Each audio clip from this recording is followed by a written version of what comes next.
আজকে আমি বাবার চিঠি, যেটা 1980s লিখেছিলেন ওনার প্রিয় শিষ্য, যিনি উনিকে অনেক স্নেহ আদর করতেন, মাসি বলে ডাকতেন, রত্না চক্রবর্তী।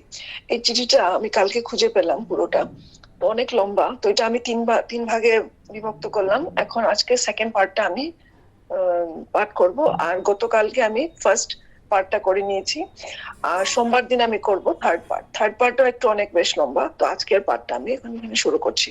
প্রথমে বাবা লেখা ইংলিশটাই করব, তারপরে বাংলা অনুবাদ করছি। কোনো ভুল ত্রুটি আপনারা নিজ গুণে আমাকে ক্ষমা করে দেবেন। গতকাল আমরা পড়লাম বাবা শান্তি, তার ইফেক্ট বিষয়ে একটু আলোচনা শুরু করেছেন। তারপরে এই পার্টটা এইভাবে শুরু করেছেন, মানে এই প্যারাগ্রাফটা এইভাবে শুরু হয়েছে। আমি শুরু করছি। বাবা বলছেন, there are real peaceful Mahatmas. There were before, and we know many people who have become free from the taint of their minds by seeing those Mahatmas or listening to good advice and have attained peace. What we see in this world today is everyone desperately praying for peace and unity. If you want to live in peace with everyone, first of all, you have to feel peace. Or first of all, you have to feel the essence of peace in your heart. First, to a feeling of unity or oneness with all the people of the world. In the soul of all created beings is that imperishable soul that exists only when it becomes heart. Then only this feeling of unity or oneness will exist. To have universal peace through the realization of the Supreme or God, one has to practice equal honesty and friendliness towards all. This is where we have to go beyond the insignificant, narrow-minded or narrow mental faculties. One has to eliminate individuality with all people and work tirelessly for the welfare and self-improvement of all. In this case, it should be done regardless of caste, religion, caste and opinion. There will be no discrimination. In the above explanation, what is the association of Shanti Bhavna is very clearly described. The thought of this peace theory is neither a narrow personal motive nor a personal theory. It is a comprehensive theory of consciousness. So it is comprehensive theory of consciousness. All life worlds, like humans, animals, and birds, come under it. This thought of peace, which emanates from the self-manifesting Supreme Soul, is infinite in power and works to bring forth new birth in the human world and to create a paradise of peace on a sorrowful earth. Humans have both the power to hurt or kill and the power to heal or protect. It is thought that drives him to do any of these things. Thoughts associated with hate and violence are the father of the first, and thoughts filled with peace and love create the second. Thoughts can infect others with dishonesty or honesty according to quality. Now it is understood that if we think of peace in our heart, what can be done by it? According to the variation of character qualities of a person. Not only can he be immersed in absolute peace, but by the influence of his peaceful character, he can elevate others' their state. In this way, if this powerful, peaceful thought current is transmitted into the minds of every human being around the world, there can be a sense of universal consciousness of immense power. This consciousness can moderate, if not completely eradicate, the warlike tendencies that exist in the minds of a small number of people in the world today. This is undoubtedly a great success. If something like this cannot be done, the evil black shadow of war that is present over our heads will not be dispelled. Real and lasting unity and peace can only come when all the people of the world can embrace a sense of brotherhood and close relationship with each other with the mind of world humanity. এটা পর্যন্ত আমি ইংলিশটা পড়লাম, এবারে আমি বাংলা অনুবাদটা পড়ছি। কোনো ভুলভ্রান্তি আপনারা নিজ গুণে আমাকে ক্ষমা করে দেবেন।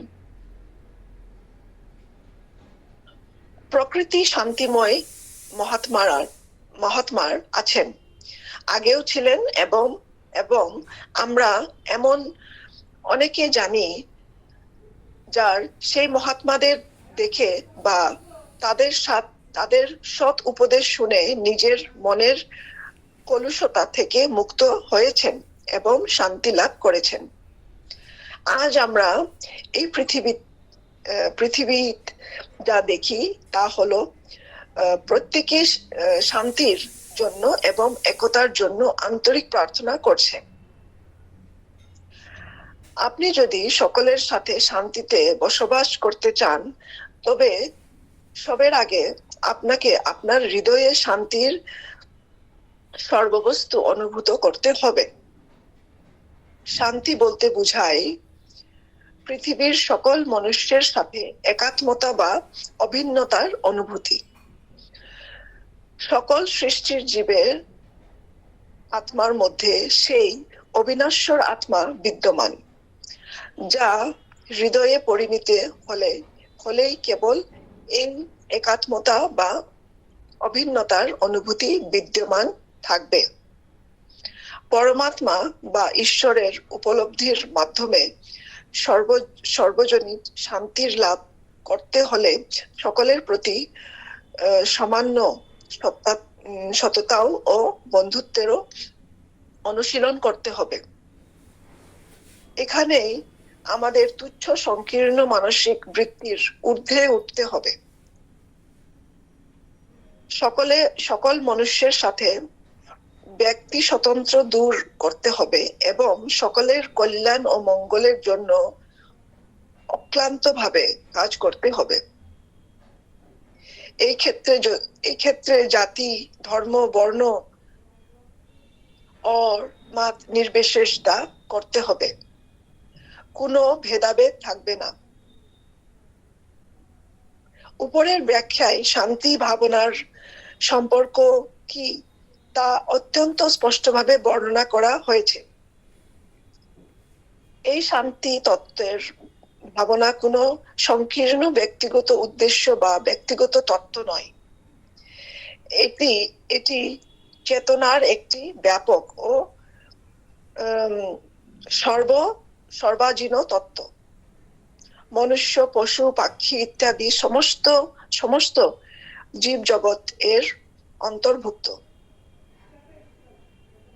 স্বয়ং প্রকাশিত পরমাত্মা থেকে উদ্ভূত এই শান্তির ভাবনা শক্তিতে অসীম এবং মানব জগতে নতুন জন্ম আনতেও ও দুঃখময় পৃথিবীতে শান্তির স্বর্গরাজ্য সৃষ্টি করতে কাজ করে।